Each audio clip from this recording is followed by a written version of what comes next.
Okay, in this recording, we're going to talk about few more concepts of national income. So we're going to talk about what is an economic production and what is the non-economic production, and which one is added to the national income, which one is included in the national income.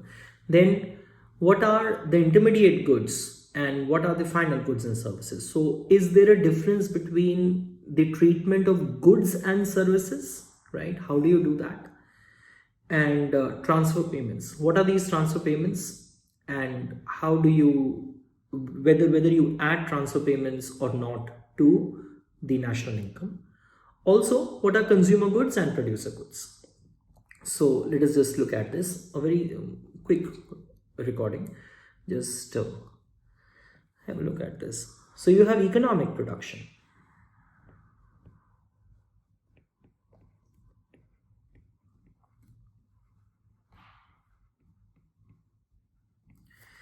See, what would happen in economic production? It is something which is done for the market, done for sale, which has a market price. That is what economic production is. For example, your butter, guns, clothes, everything. So whatever those goods and services, people selling their services for the market, that all of them are marketable goods, and they are included in the national income. So they are the ones, how do you write that? They are meant for sale, right? As in, they're meant for the market. And they also have the market price attached to it. They also have the market price attached to it. So one thing is that. Other is, government also provides. Government also provides various goods and services, right? So whether you should be including them, whether you should be including these goods and services also in the national income, yes, it is. I mean, government is providing services, and although many services which government provides, they are not being sold individually. For example, law and order, defense, all of that is not sold individually, but we pay for these services in terms of the taxation. It's not that we are being taxed for law and order, or we're being taxed for national defense, but our taxation provides the revenue to the government, which it uses in its place to provide us with law and order, for defense. Although even education and medical facilities, they are also provided by the government, and that also is being provided individually, unlike law and order, unlike defense, etc.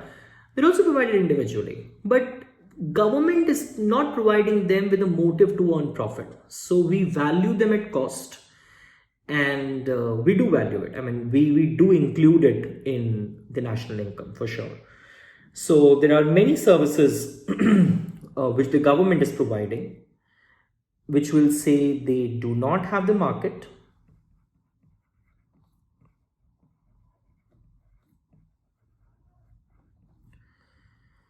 and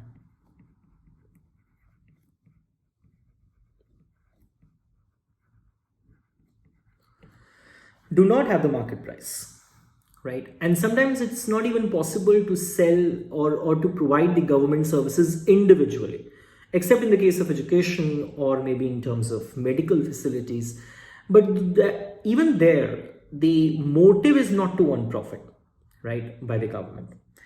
But of course, government is providing these services, government is using national resources, and these services are also adding to the productive capacity of the economy.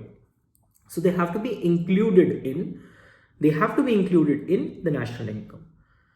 So these services or these goods, they add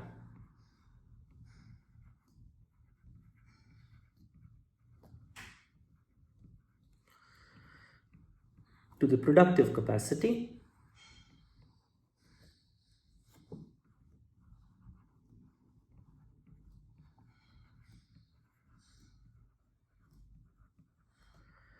of an economy. So they also have to be added, right? So we can distinguish this with that these are marketable,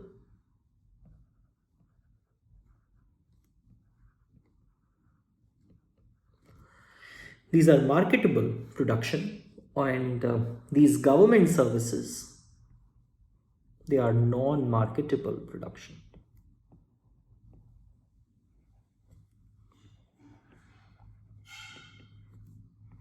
Non-marketable production. But this is also the part of the national income, and this also is the part of the national income, right?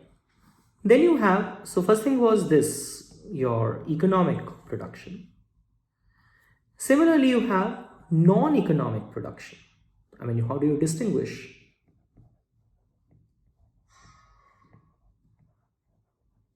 With economic production.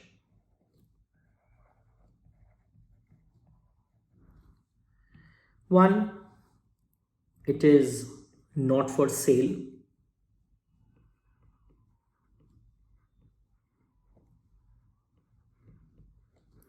It doesn't have a market.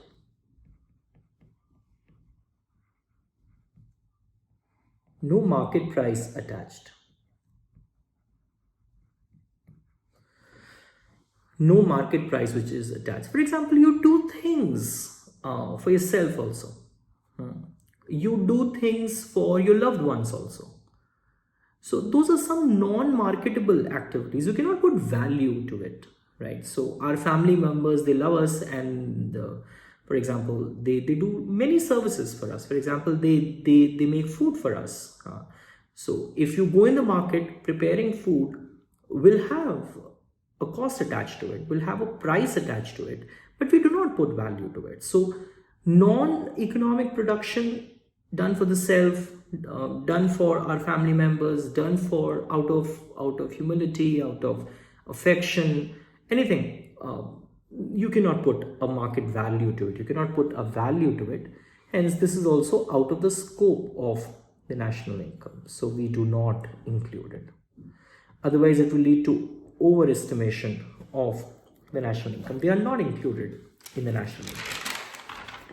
Then you have intermediate and the final goods and services.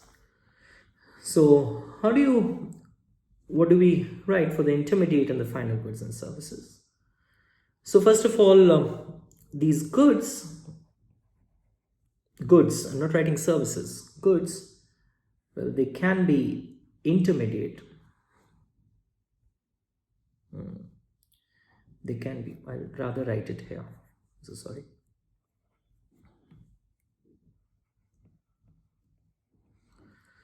Goods, they can be intermediate,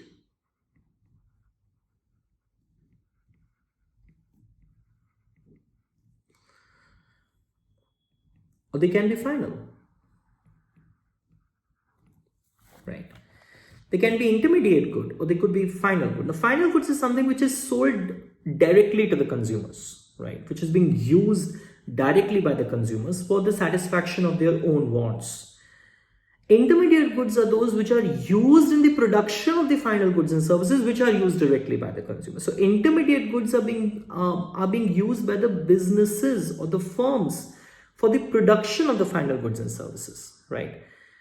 So how do you write that? And also one more thing, intermediate goods, they keep on changing their form as they move up in the production process. For example, there is cotton.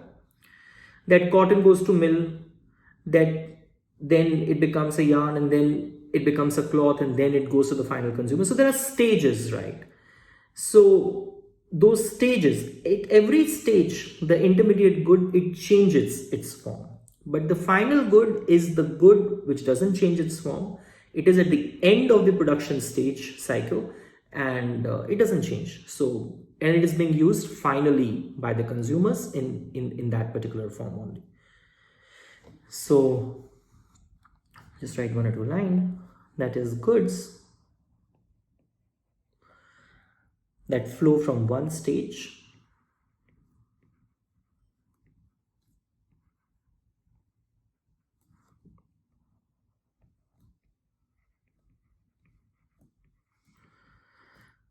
to another,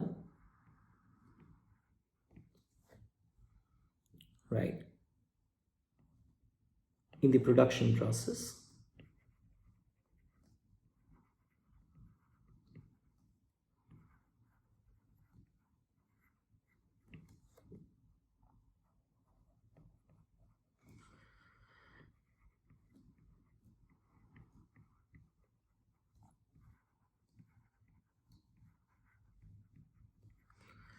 With their form changing, right? In the final goods, in the final case, that is, goods have reached the final stage of production.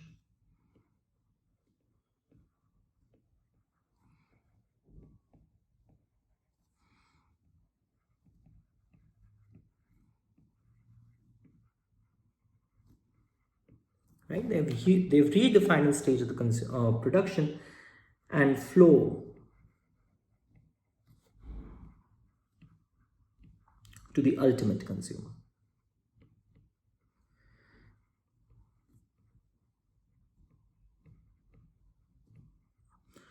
And flow to the ultimate consumers, right?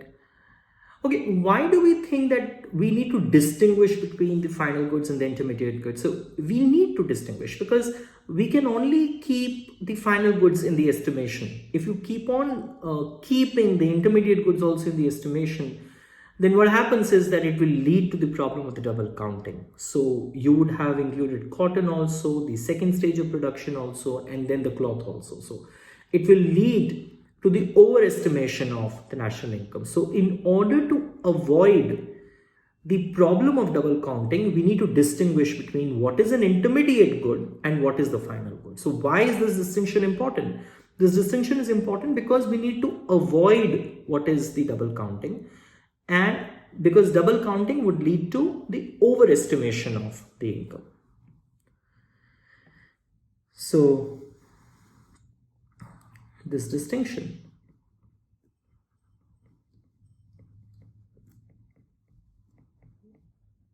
is important because to avoid double counting, this is a wrong English, because to avoid double counting.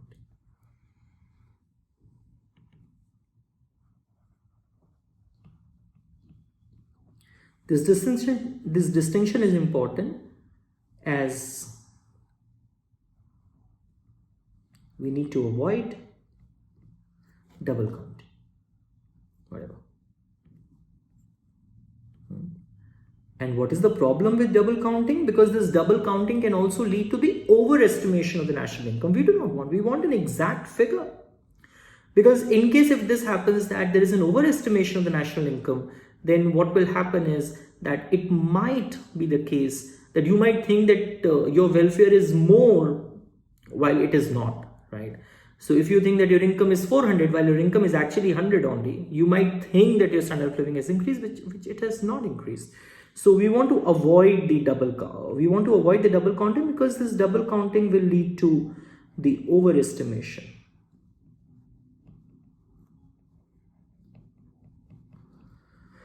of national income, right? Achha. Within final goods and services also, we can also make one or two distinction. That is, what is the final consumer good,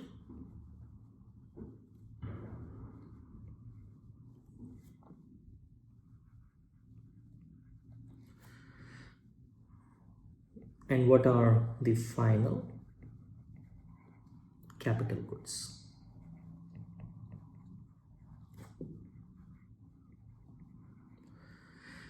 We can make this distinction, right? So final consumer goods, they are those which are directly flowing to the consumers, right, for sure. And final capital goods are those which are used by the firms in the production process, right? Final capital goods, for example, machinery. Machinery is being used by a firm to produce those goods, right? To produce the final goods. But for the business, it is the final good, right? So we will call this as a capital good. For example, a sewing machine. Now, if a consumer is using that sewing machine, it is a final consumer good. While if the tailor is using that sewing machine, it is a capital good, right? So that is the distinction. So the flow to ultimate consumers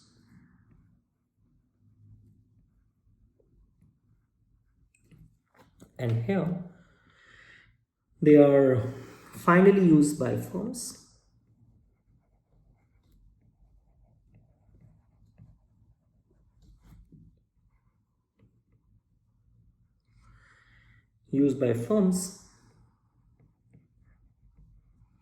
in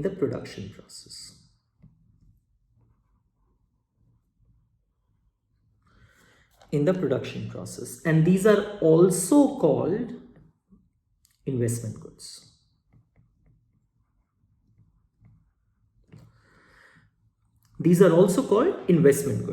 Right? Okay. What about services?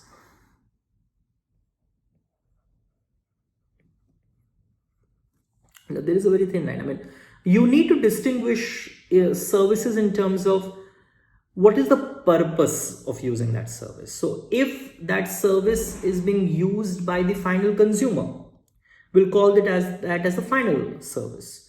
If that service is being used by the firms to produce the final good or the final service, we'll call that as the intermediate service. So for example, the postal services, if that is being used by the ultimate consumer, we call that as the final service.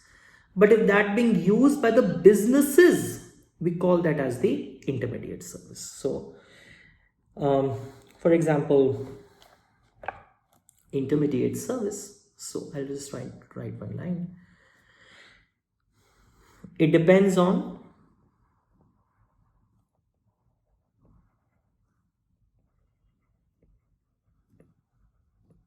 the purpose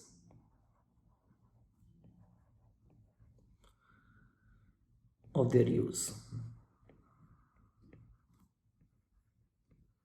It depends on the purpose of their use. Well, the services, they also can be the intermediate services, and they can also be the final services.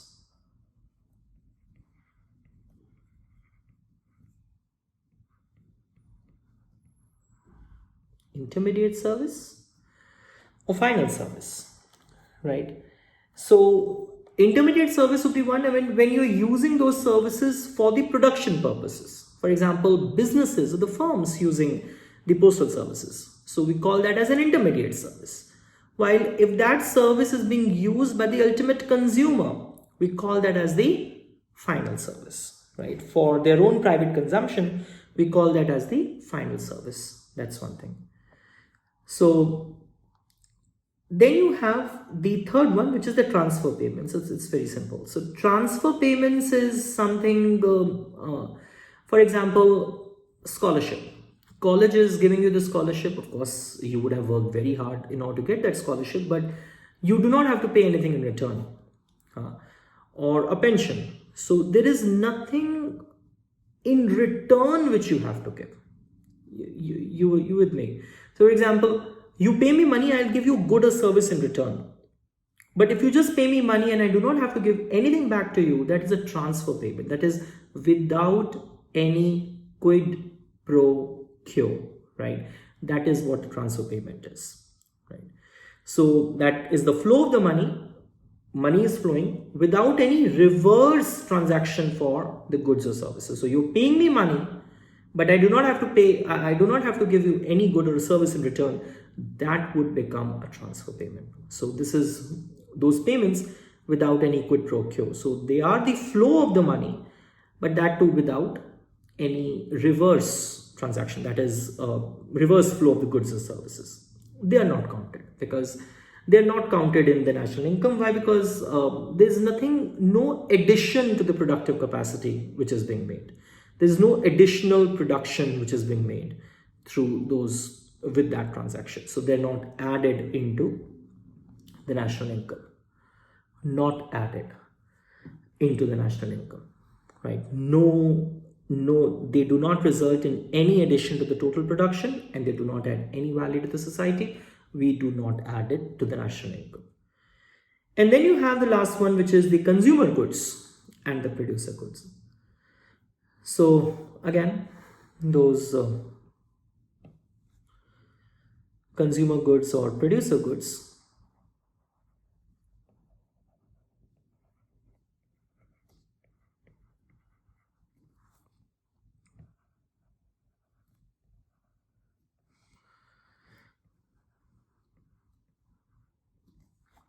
consumer goods. Consumer goods are the one, which are being used by the consumers to satisfy their wants directly. Those are consumer goods, right? So, for example, pen, cloth, mobile phone, anything. So they're being used by the consumers in order to satisfy their wants directly. Not only that, the government is also making expenditure. Government is also making expenditure on the staff, the salaries which they have to give. That also is being added in the consumer goods, right? So those services are also being treated as the consumer goods. So let me just write 1 or 2 lines. So by consumers and by government,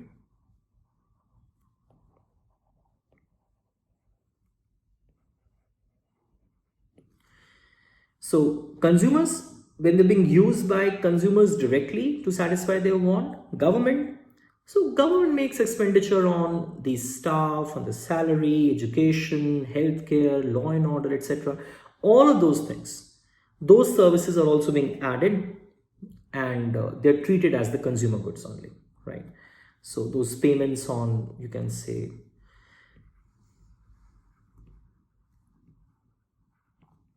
payments on staff salary, right?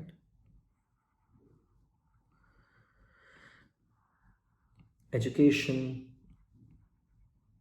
law and order,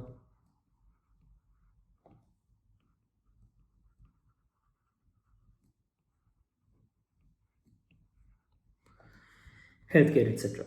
So they are being also treated as the consumer goods. So what about producer goods? They're not used for their own sake. They're not used for their own sake, but they enhance the productive capacity of the economy, right? So all of those are the producer goods, and they're actually the capital goods, right? So which I've just told you, they're being used by the firms in order to enhance the production. So producer goods, 2 or 3 things. They are not used for their own sake.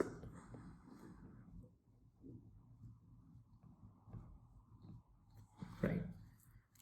So, but they are used to enhance the productive capacities. For example, tailor, he is using the sewing machine in order to produce cloth, which will be used by the society, which is going to add up to the productive capacity, right? So he is not using the sewing machine for its own sake, but it is being used to produce something which is going to add value to the society in terms of cloth, right? So they're not used for their own sake,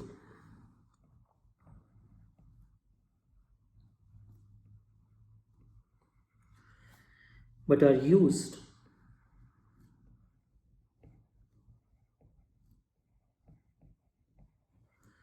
for enhancing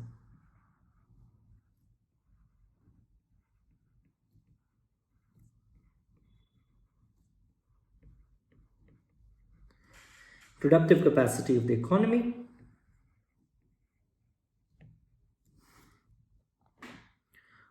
for the purpose of increasing the flow of income in the future, and these are also called capital goods. These are also called capital goods, right? So this is what we have done today, beta. What is it that we have done? We've talked about what are economic and non-economic production, what are intermediate goods and services, final goods and services, what are transfer payments, what are consumer goods and producer goods, right? Thank you.